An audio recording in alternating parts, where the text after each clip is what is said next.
very good evening to you all. I'm very excited to have 4 amazing panelists with me tonight to speak about the future of and the role of documentaries in Europe, which is hosted by the Human Rights Film Festival Berlin.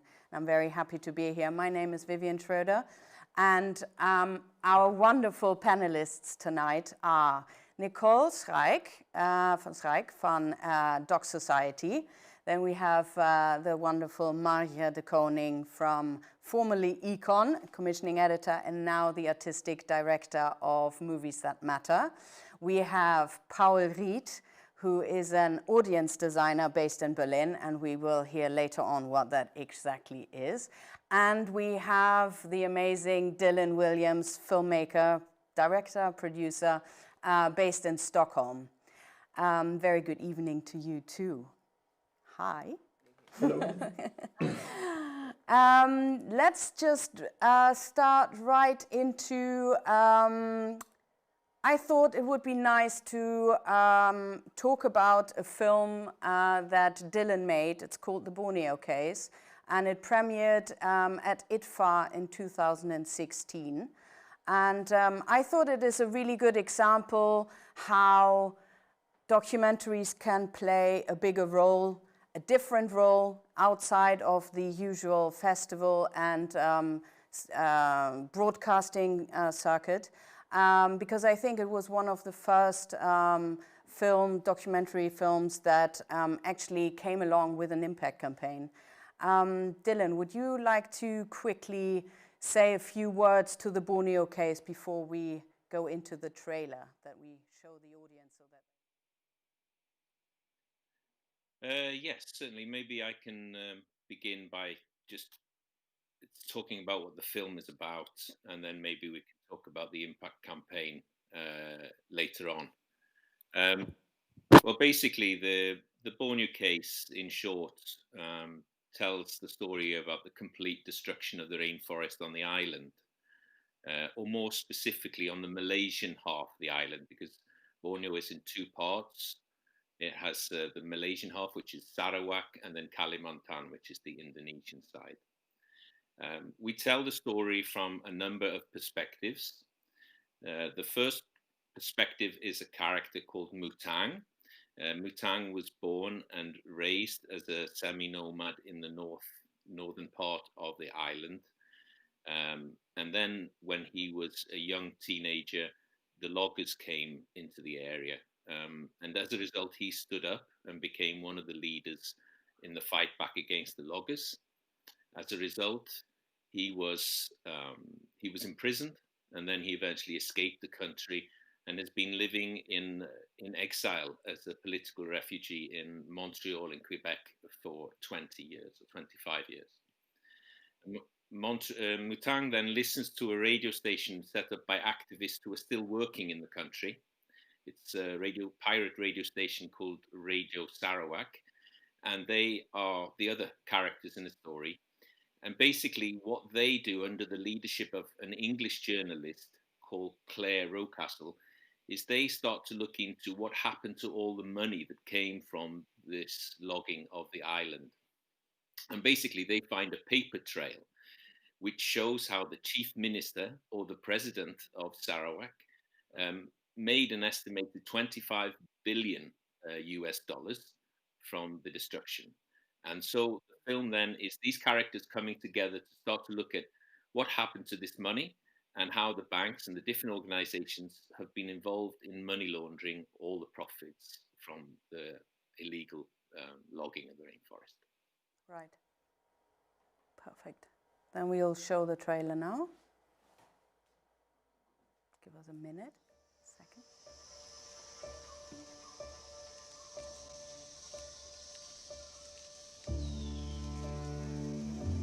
This story began over 30 years ago, deep in the Borneo jungle.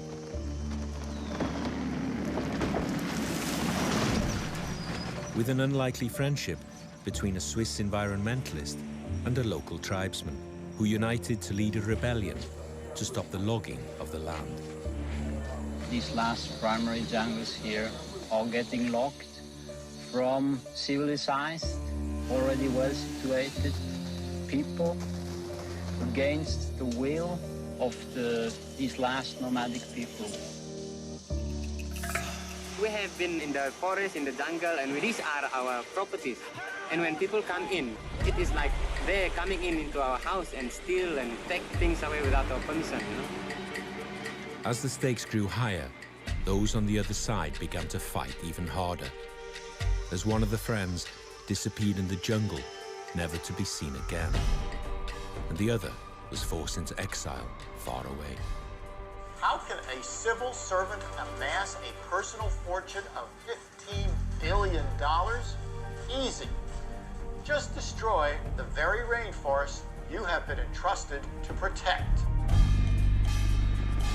That's the charge being leveled against this man. His name is Taib Mahmoud. How did this gentleman amass such a fortune? We return to Borneo as the fight to save the last pocket of virgin rainforest intensifies. And we follow as the battleground moves onto the international stage. Everyone knows there is huge corruption involved in the tropical timber business. Interpol has estimated that more than $30 billion are laundered a year. We have to tackle this system and we have to follow the money. My family and myself are doing well. It has nothing to do with exploitation, taking anything out of this country. We've linked Taib and those close to him to 400 companies in 25 countries. I stand here to bring a message from the native people of Schaik about the destruction of our homeland.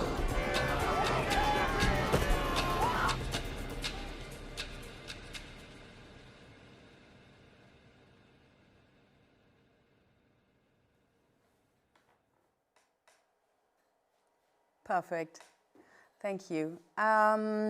Exactly. So I think what the film wanted to do is, of course, to talk to another audience that is not necessarily the audience that we meet at film festivals or through the broadcasting system. So you had this idea to make a whole impact campaign around the film. And that's where also Nicole is coming in, since the film was picked up by the Good Pitch program and was shown in Oslo and then later on in New York as well. So how did that come along? Why did you go that way, Dylan? Well, I was very inexperienced and didn't really know how to put together an impact campaign. And as you say, that the issues in this film are very wide, and it was a work to be done to try to think about what a goal could be with such a film, because I think sometimes a filmmaker, we experience putting so much energy into a film, and then it's gone in just a split second, you know. And I think there was one thing where I applied to the Good Pitch.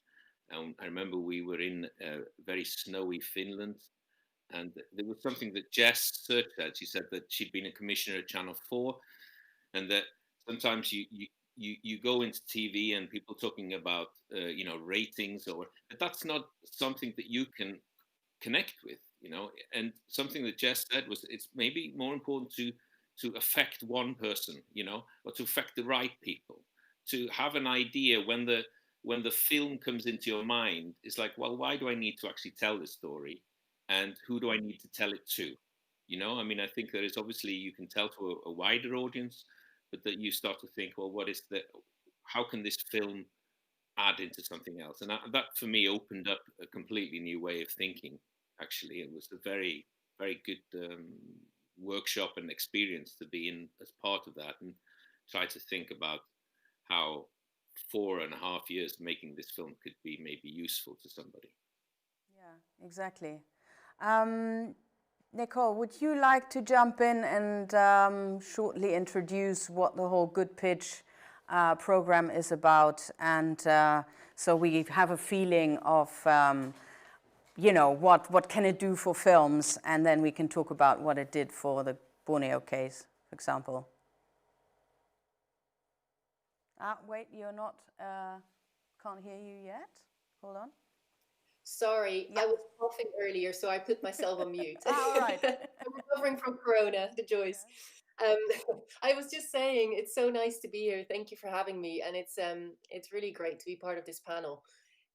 Yeah, we were delighted when we came across Dylan and Eric in the Borneo case. I mean, it's I don't want to say a classic example, Dylan, but your film is one of those beautiful, really like hardcore investigative journalistic films that has taken you so many years to create. And when we come across a project like that, I mean, I'm not saying every project needs to be like that, but it's those kind of when those kind of issues are highlighted and those kind of films are made, you normally have a lot of impact potential. So when films or filmmakers and film teams apply to the Good Pitch program, the program really helps to connect filmmakers to potential partners that can use those films as a tool for social change. So, you know, what that means is really like, how can we as an organization help the filmmaker to connect you to the right people that can show it to the right people? So, you know, and it's a global program. I mean, you can find everything online about it. But I think the interesting bit is that we, like Dylan just described, it's a kind of, it starts with a training where you really get to think about what is it that I want to do with my film. And, you know, sometimes we don't really have the time to think about that because we're always busy creating these, you know, the film itself, which is like a full-time job in its own, right? So just have the kind of safe space to be able to just think about that and who might be your potential audience that really needs to see this film in order to create a change, next to all the other beautiful opportunities that you can use from the traditional distribution system. That's where it really starts. And then, you know, Good Pitch takes you through this kind of journey to figure out, you know, what kind of partner organizations from across civil society we can bring together at this live event where you pitch your project. That's the kind of short version of it. And it was great to have this specific project, the Borneo Case, and Dylan presented in Norway to kind of really think about European audiences and European organizations that could collaborate with the film and then bring it, it was New York first. And then, so thinking about like international organizations, but also becoming more specific about Europe and country specific as well. Anyway, Dylan can tell much more about it in detail. Yeah, exactly. So would you like to add on that? What do you think that it had, what was the potential that you had never thought about that was possible before you engaged into this whole idea of campaigning with a film, using it as a tool? Well, it was a real crash course in a way, because from somebody who had thought maybe along the traditional ways of just, you know, doing festival, broadcast, this kind of thing, suddenly being picked into this world to see about how to create new channels. And then suddenly pitching, first it was in Oslo, and that finding all these different organizations like Transparency International, so who we worked quite a lot with, and then going to New York, to America, to see a completely different culture of filmmakers who very experienced in working with NGOs and impact and interest organizations on a level that you know, it was way beyond our experience. So in a way, it went from not knowing anything to really experience the whole area, the world of what was actually possible with it. And I think that there's so many things I learned from it. I could fill this hour. You could all leave and I could just talk for an hour. But I think one of them was to really try to think about what your concrete goal is, because it's a very exhausting process. And, you know, with something which is about the destruction of the rainforest, you feel an extreme responsibility that you want to try and do everything, you know, and you can spread yourself a little bit thin. And I think that when you work with NGOs, organizations, you have to be very strategic from a very early period, because it takes a long time for them. They're like public services or too, you know, that they have these long goals, and you have to sort of aim for them to work together over a longer period of time, you know, like maybe 18 months to 2 years. So one of the key, we basically decided that what we could do would be to work more on our local level. We would work with organizations in other countries who would want to use the film internationally. So we worked with Transparency International, who showed the film in Panama in the Transparency Festival there. And Eric, my co-producer director, he went down there and spoke to members of the FBI about corruption. But as our goal, what we discovered was that all the pension funds and basically all the Swedish banks were investing money in companies that were involved in the destruction of the forest in Borneo, which for me was just incredible, that my pension money was being used to form and support palm oil companies and logging companies. So we teamed up with 3 NGOs in Sweden and Norway, and together we made a report which showed how all the Swedish banks and then even the Norwegian oil fund were putting in 27 billion kroner each year into companies that were working illegally within Borneo. And this could help generate a lot of publicity. And so it was on the front page of every newspaper. It would be, you know, it was on the radio and the TV. And therefore we started sort of, we started a campaign going on that, which was very successful. And I think we managed to meet with decision makers within the Norwegian Oil Fund, which is the largest private or fund in the world. And so they actually put into process discussions about how they can better clean up their act. None of the Swedish banks ever turned up to any of the press conferences that we arranged. But then we used that against them. And so the conversation went on for a long time. But one other thing I learned through it was, you know, Trump is very good at using his impact or his reach as his leverage. And maybe this is something in Germany, for example, we had a German broadcaster, ZDF, who was supporting it from the beginning. But then we basically made contact with a German a company, NGO called Rieth den Regnwald. You know, it's a rainforest organization or charity in Germany. And together with them, we could say how we could bring 5 million people through their email lists to bring attention to the film, which of course would be interesting to the channel, you know, because we're bringing an audience to them. And so that actually meant that they almost doubled the money that they gave to the film. And that was because you're bringing, you know, you have your audience. You're telling them where you're going to show them how they can use it. And it's, you know, they are obviously interested in the actual, the content or the story, but they're also interested in the audience. And I know that the film also was picked up by Movies That Matter, which is quite a special film festival. Margje, would you like to jump in on that, what Movies That Matter is doing? Because I think what is really good with having you all on this panel is that you come from all the different sides, and I think very much all of you are very much pushing where documentaries are going and what the possibilities are. Yeah. In this case, it's quite particular because at the time I was one of the commissioning editors of the film, so that's we broadcasted it. But then in a film like this, which I think is highly important, and try to push it. But in the Netherlands, then there are net managers and so on. So I'd love to see the film had been shown prime time. It didn't at 11, so you don't get the ratings you would love to have. Still, it's good.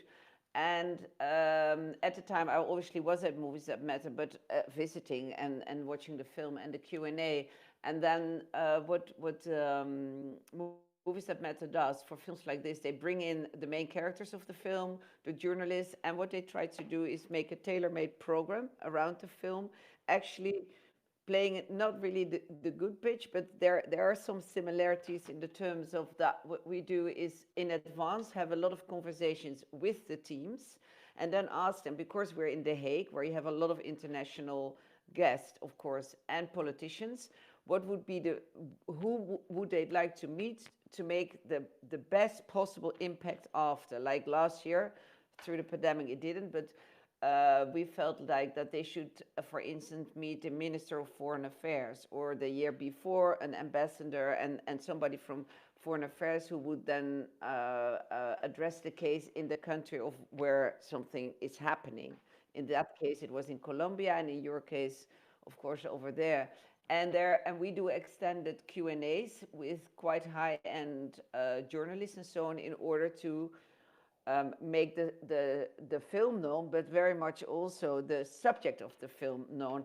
And Dylan, that I don't recall, but what we did last year is that we had some extra budget in order to do an outreach in the countries of origin where the case is. In this case, we would go to Borneo and make sure that there would be some screenings, for instance. And we had last year 8 activist films, and all of them got some money to do outreach within their surroundings, which we think as Movies That Matter is also highly important, to start conversations over there. So we do it actually, so to say, bottom up and top down, so with politicians and so on, but also see how much we can help to get the film on the ground. And we have a huge, of which you're, I think, also part of, a human rights film network.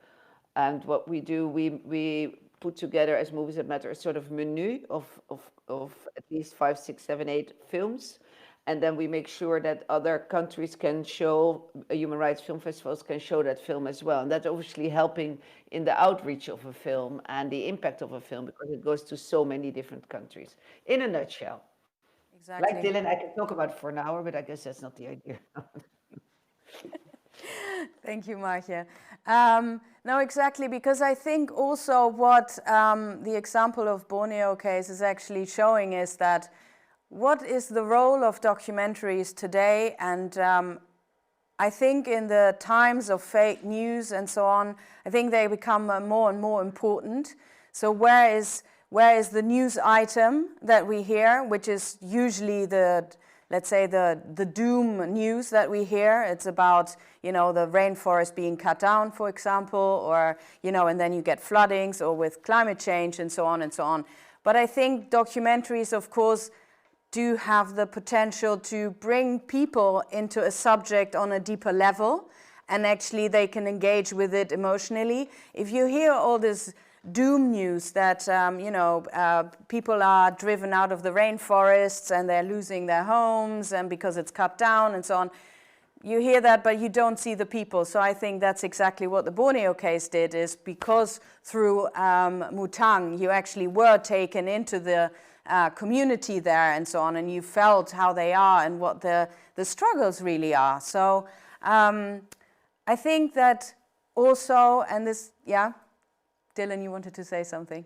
Yeah, I just wanted to pick up on what Margje said then about basically that, it's also a very important part of it is, of course, you have these goals to try and change structures, but we also did a lot to show it on the ground, to be able to go around so that you can feel as though many people, they feel as though their story is invisible, that nobody cares, and sometimes to involve them and to use it and listen to how they want to tell the story. It's very important. Yeah. Oh, Margje, wait, hold on a second. We need to, can you repeat that in a second? We didn't hear you yet. Yeah? No, I think. Try again. Yeah. I think also what we do is like Mutang was also in The Hague, exactly as Dylan is saying. So it's not only the face on the screen, but once he's there, and to have in-depth conversations with politicians, NGOs, funds, whatever it is, that's a huge impact, the two together, right? You have the film, and then you have, in the long run, but to see the main characters of the film. So then it's not like a feature film. This is for real, and I think that's also extremely important. Exactly, because I think that's always the question that is very much going around in the documentary field right now, and this is where I would love to take Paul into the conversation, is who is telling the story? We already talked about it a little bit in the panel before this one, but you know, when it comes to impact, if we want to take the film outside of the whole broadcasting system and actually use it as a tool, I think it is even more important that we know who's telling the story, and preferably someone from within the community. Paul, is there something that you can say that, you know, how's your feeling to that? Is that as if someone from exterior is coming in? Is that helping with the audience, or do you think it's stronger maybe sometimes when that filmmaker is coming from within that community? Yeah, so first of all, thanks for having me, for letting me be part of this panel. Yeah, about your question, I would say sometimes it's really weird that external people from a totally different cultural background come to a region and try to take this story and then bring it to other areas. But actually those who live there, who are dealing with this phenomena, with these conflicts and so on a daily basis, they are pretty much not seen except from these 90 minutes or 120 minutes. So I was involved in a documentary film which is called The Fever, which is dealing with malaria in the East African region, Uganda, Kenya and Tanzania, and there we had exactly the same problem because the whole crew was European, and they were going there, and they of course were doing all kinds of interviews and research and shooting, and they took their protagonists very serious, but in the end it was a production which was coming from here, which was funded from here. So our idea was to say, okay, in the end we need to bring this film down there and make it available there, because those people, these communities, they won't be able to access any Western European film festivals and be part of any panel or so on. So the idea is to do a tour, a cinema tour within this region, to bring these perspectives, this knowledge, this also empowerment and engagement options to this region, to the people who are actually affected, which is mostly not us, to be honest. And maybe a bit about what I'm doing, because you have been saying that I'm an audience designer, which is very correct, but it's only one arm of what I'm doing, because audience design was pretty much invented by Lena Thiele and Valeria Richter as part of the Torino Film Lab, which many of you know probably is a script and project development of international co-productions, and they have been inventing this concept and this model 8 years ago, and they put it together in a term which is called audience design, and it's pretty much a kind of a mindset which you want to implement in filmmakers and producers and also audience designers, to take your audience serious after defining who you actually make your project for. And they always say it's a 360-degree perspective you want to have on your project. So it's not just this film, it is pretty much a story world which you are entering in, and there are so many arms which can be told in all different directions via all different channels. And it's not just film marketing, because that's too limited. And so I think it's all part of this whole family of audience engagement coming from different arms. And I hope I answered your question a bit. Yes, you did. Thank you. No, I think that's really what it is a little bit, no? Where we are moving to now is that the documentary can really be a little bit like a spider in a web. And then you've got all these different arms. You've got the film festivals, but you also have the opportunities now to really cleverly, strategically think about who's your audience and what do you actually... Why do you tell the story and what do you reach with it? You know, what's the goal that you you know, maybe you want to change something, and hopefully this film can inspire some social change, and that's very much what the Good Pitch program is about. And I think that's, if we,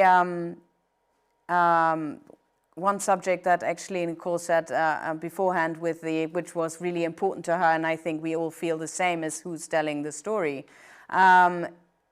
We need to also ask ourselves, we very much as Europeans, because we've got a relatively stable funding system still, of course it varies between the different European countries, but we still are in a quite lucky position with that, you know, we have film funds, we do have the broadcasters who still pay money, so we can make the films, but the films are not necessarily the best films that we can make, because we are pressed into formats and so on, and the stories, you know, the stories from within Europe, there are some that are being told, but are we really touching upon the stories that are happening in Europe?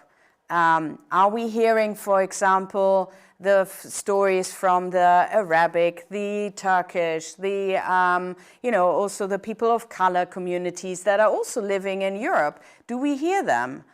I mean, through the Good Pitch program and also Movies That Matter, you get a bit of a feeling where the filmmakers are coming from. I have the feeling that it's still within Europe, it's still predominantly white. And I think also we need to do something in Europe to have a more of the real, let's say, you know, the reality of who the people of Europe are. It's not only white people, of course, but I think it's very much still what we see. Dylan? Yeah, I think it's a very valid, interesting point. I think it's because it's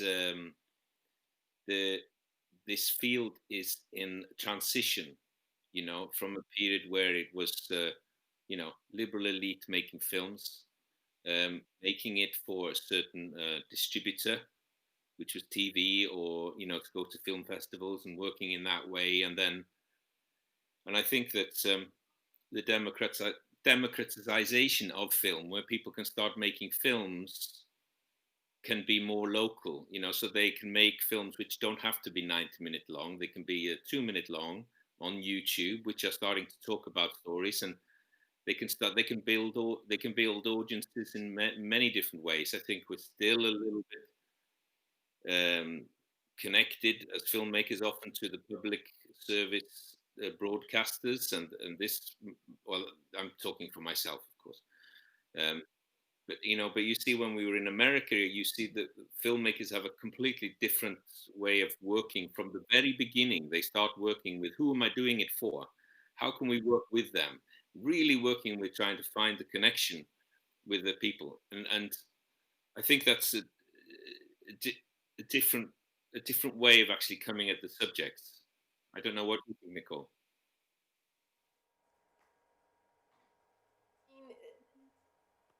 You know, like Vivian and Dylan, you're both touching on a lot of things that we can't just cover in 10 minutes. But what I would like to say, you know, is yes, I mean, stories need to be told better, right? Like, I think a Doc Society, which is the organization behind Good Pitch, we really believe in the concept of nothing about us without us, right? And Dylan, you really thought about that as well when thinking about the Borneo case, and, you know, like really collaborating with Matang, and he also wanted to take on, you know, a lead role in the film, also in the impact campaign. So that's a beautiful kind of combination of bringing two worlds together. And I think, you know, like, yes, if we look at Europe, definitely, like, we have been stuck in a system, and when I say we, the white filmmakers mainly have had the privilege to work in a system that has been stuck. And yes, transition is a beautiful way to describe it, Dylan. We can do so many more things, and we can offer so many more opportunities to various filmmakers and storytellers in lots of different ways that can be distributed in lots of different ways.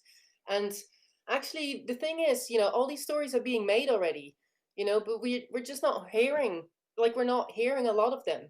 And I think we just need to create together. We need to think about a more accessible, transparent system, or not even a system, community that works for everybody in hearing and creating these stories. Yeah. Margje. Yeah, you're touching on a lot, and there are different things to say about that. What you're saying, Dylan, on the States, another very, it's fantastically good that filmmakers from the start are think, who's my audience and where do I get the money? But the other side of it is that in a place like the States, to get your film fund, you need to raise a lot of money, as you know, from funders and so on, which is always why I have a big public broadcaster heart, where independent, journalistically being independent is more difficult. I just wanted to point that out, because it's not only that people in the States think about the audience up front, they also have to, because a part of that part is that that's where they get their money to be able to make the film. So that's something I thought I should point out a little bit, because it makes it more dependent, in a political sense. And if I hear you all, I think, yes, it's fantastic that small on YouTube films and so on are being made. And what I'm trying to do already for a longer time is, if you could build up communities of filmmakers from all the different backgrounds, exactly as you were pointing out, Vivian, and to make them really good filmmakers. Because you know what, a film like Softy, which we had in our festival, I know it because I was in the jury. It won in the Human Rights Film Festival in Berlin. You know why that film went so well? Because in Nigeria and Kenya, they were thinking, we really have to start doing something for our own filmmakers community. Otherwise, these films won't get out in the right way. And that's where they started DocuBox, where Nicole works together with. So I think it's also really important that we start to think about how can we reach people who are ambitious to make films and help them to make good films, because that's another point. I mean, I'm setting up a rough cut service now for that purpose, and I'm setting up a media lab, and there's an existing one, but I'm trying to make it more professional with other people, not only me, with status holders who live in the Netherlands and who have been really good cameraman or woman or whatever in Syria or where they might have come from. And do really a lot for them. And we have a program called 1 Minutes, which is made for kids between 14, 15, 16, 17 in all AZCs around the world, refugee camps around the world and so on. And we work together with Refocus, who are fantastic, doing fantastic work in Greece. So it's true, we have to, with impact, reach other audiences for sure, but it's also at the very beginning that we help the filmmakers who are actually filmmakers but not as privileged as my children who easily go to film school as they do, get them into the professional programs and help them to make really strong films. And then I shut my mouth. I'm in the jury of shorts in Leuven. And I must say, I'm seeing more and more young filmmakers who have, let's say, bicultural backgrounds or something. So I think that's really promising. And they make different films. Anyway. That's good. That's really good to hear. And I was also curious, Paul, you are very much connected to the Torino Film Lab. What do you see there also? Is it changing a little bit? Do you see also other filmmakers now, with different backgrounds, cultural backgrounds coming in and trying to make their films? Yeah, I mean, because I'm one of the tutors of the Feature Lab, and they have 12 projects every year, and it is pretty prominent, to be honest, and it is very difficult to get in there. But they have partnerships with regions, for example, Southeast Asia. So they have films from Indonesia and Singapore. So there is like a quote which you basically reach to make sure that you have this diversity. And honestly, the project I've seen there, they are very diverse and they come from all the different backgrounds.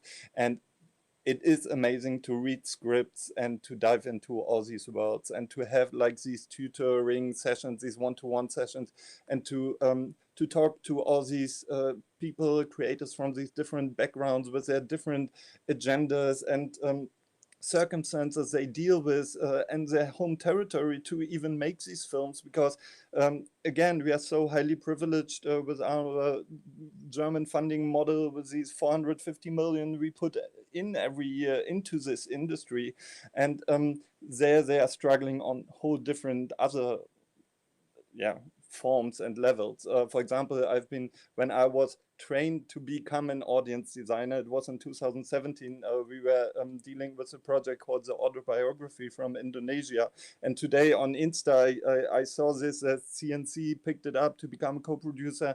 And now they are going one step further towards the realization, but we are talking about 4 years that went along throughout this process. So I don't really know how current the script still is, or how many things changed. And I think that's also something we need to come up with to speed up the pace a bit, because the documentary really connects to issues which are really current in most cases. And I think I don't know, there also are so many topics, but we do good to somehow be more collaborative with different arms, with different partners, and also maybe to enable them to bring out their product, even though creators don't like this to call it this way, but much faster. So then also a campaign can be implemented much quicker, because otherwise it's a never-ending story to even get this thing only realized, and then no impact is done at all, besides having this credit for the person who did it or the team. Exactly. Well, that's a very good point that you're making, Paul, because I think there's so much time lost still. Whether you work with, I think probably what it is that we need to educate the filmmakers more in all these different ways that they can think about when they make films. And what they were touching upon in the panel before us was very much about also the storytelling is lost sometimes on its way. Where's the good storytelling that make these extremely intriguing, like great stories that are coming out? I think there are so many components for the filmmakers. It is a struggle, and we know that documentary filmmakers especially, we don't have scripts. We have an idea what we want to tell, but then the reality always becomes a little bit different usually. You know, to get these films out, and I think what probably the filmmakers need is more support in where's the really amazing story, how can you find it, and what are the possibilities to bring the films out, like outside of broadcasting and film festivals in the distribution. Yeah. There's a real big problem with that. Yeah, there's a real big problem with that in terms of financing. You nearly always need a public broadcaster because it's a gateway to funds. It's a gateway, if you talk in Europe, to media. So it's very hard to make, I think it's, anyway, in Europe, pretty hard to make films without the funding of public broadcasters and so on. And then there's the thing with time is also documentaries, of course, searching for the financing is taking time, but making a good, I mean, I've done it myself for 12 years, making a good documentary just takes time. That's the other, otherwise it becomes an audiovisual, you know, that's another thing. It's hard, it's hard. Yeah, it is tough work still. Dylan? Yeah, I was just going to say, I mean, I think in one way you, when you have the idea, it's almost good to have the second thought. It's like, well, who do I want to show this to, you know, and why do I want to do it? Of course, why do I want to do it, and why me, and but who I want to share it with. And of course, it's an issue with regards to TV and funds if you've got too close a connection with a you know an interest organization or but maybe not every film is for TV, you know, maybe it's a different channel, a way of thinking. So I think that if you have an idea as to who you would like to see, even if it's only one individual, and then it can give you incredible payback, you know, for doing all the work too, you know. So you can either felicit change, but you can felicit emotion from a certain person. So I think it's kind of it's part of that sort of looking at what angle of the lens am I looking through? You know, why do I want to? You know, who's this for? Is it for general consumption or is it for a certain? I think that was one thing that being on the Good Pitch and Doc Society, for example, that was the thing that my second thought after I think of an idea is like, who the hell wants to see this and why? You know? Yeah, so true. Yeah, yeah, right. I think with about 6 minutes left, I'm just looking at the online audience if there are any questions, or if we should just maybe wrap up with what we wish for, if we could wish wild and big and bold, because I think that's what we all need to. I know we documentary filmmakers are in a tough position. It is a tough job to do, but Dylan, if you want to go first, what would you wish for, you know, what would make your life as a filmmaker easier? What would you need to make the films that you want to make? Well, I think if you're aware of who your audience is and you actually work to bring them in, you actually have more power because it's not just you anymore. You actually are doing something with somebody else in mind. And that can actually, you know, the example I brought in before about the ZDF one was actually I managed to get twice as much money for a film because I could show that I could bring 5 million emails with me, you know? And that's one thing, you know, but also it can help bring out an idea of alternative distribution models or thinking about how to get that out. And therefore, you know, we all in film. The one thing I've felt throughout my my career is often a feeling of wanting context. You know, you often can feel quite alone when you're doing these processes. And sometimes, if you know who the audience is and and you have that relationship moving as you go along, you know, then that can give you power actually in what you're doing. You know. Very true. Thank you. Paul, do you want to go in there because we just touched upon the audience again? Yeah, sure. Whenever I hear audience, then I know that I have to say something. Just joking. I would say to all the filmmakers out there, directors, producers, whoever, build your own audience and start now. Like, open your own channels. Let it be a website, let it be Insta, let it be Facebook, let it be your LinkedIn, you know, pimp it a bit so it is professional and I can reach out to you. And this then becomes something where I can connect to you. I think that's the first point.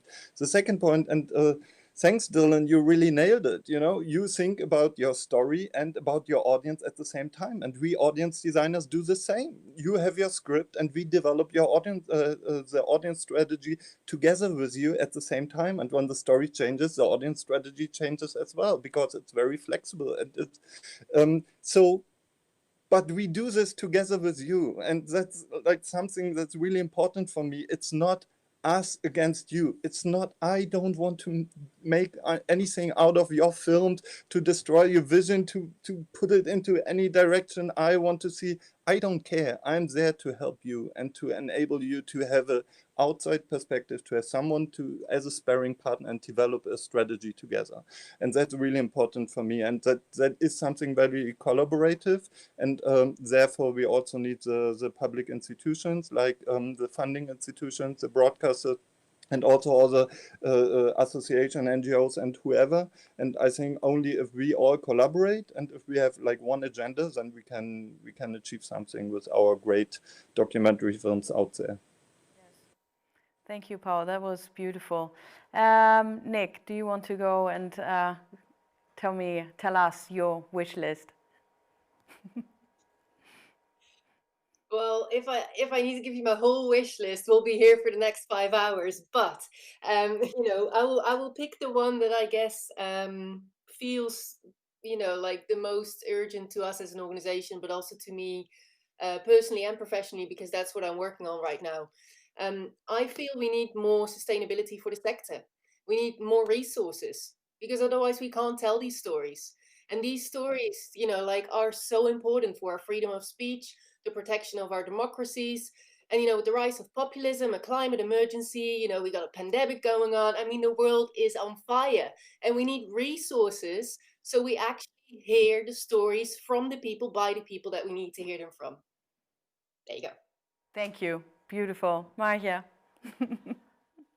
What can I echo? No, I echo that, of course. Ben, and what in my dreams, I would make the people who give the money understand that an impact producer should be there from the very beginning. I would think that would in my dreams be, because it's always been, as far as it goes for the Netherlands, when I was still a commissioning editor, we always have to fight for that.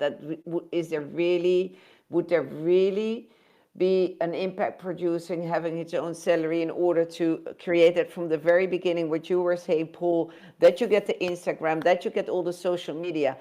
But I'm a filmmaker by heart, and I absolutely believe that if you want to tell good stories, and I'm not always so interested if it's story is told, which is a slightly different vision, not from in this panel, I don't know, but from others. Sometimes you need an outsider to tell a story on the insider. That's why we were talking about this before, Nicole, that's why we go to psychologists to understand our own relationships sometimes. Sometimes you need an outsider, but then go in and then work together again. And I think that's maybe the metaphor for the film. And I'm old, as you can see, and gray, so I focus completely on the young generation.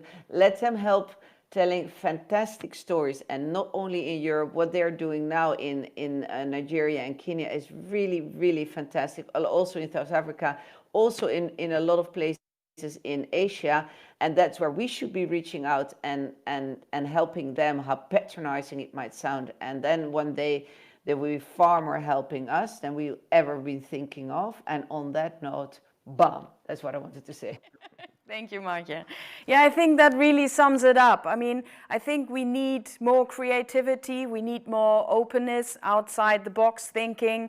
And I think what we in Europe need more is also the curiosity of the film funders and the broadcasters.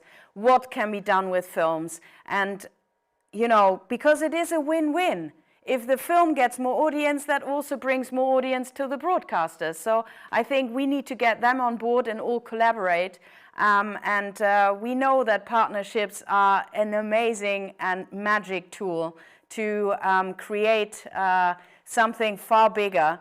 And I think for that, that's probably our last famous words for this panel now. Oh, Margje, no. Yes. Yeah, one little thing. What I always felt, like I've been, as you know, traveling a lot in the world, and there's always a sort of European arrogance that we know the best in the West, how to tell the stories and so on.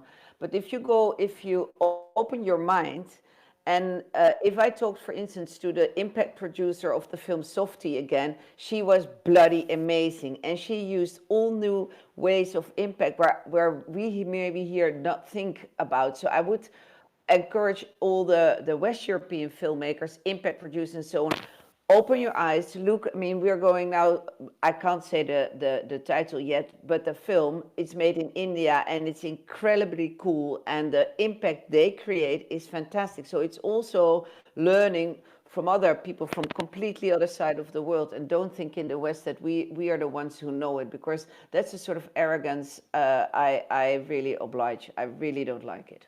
So I needed to say that, sorry. Yeah. No, that's very right. I think we can learn a lot from everywhere else in the world where they are much more creative.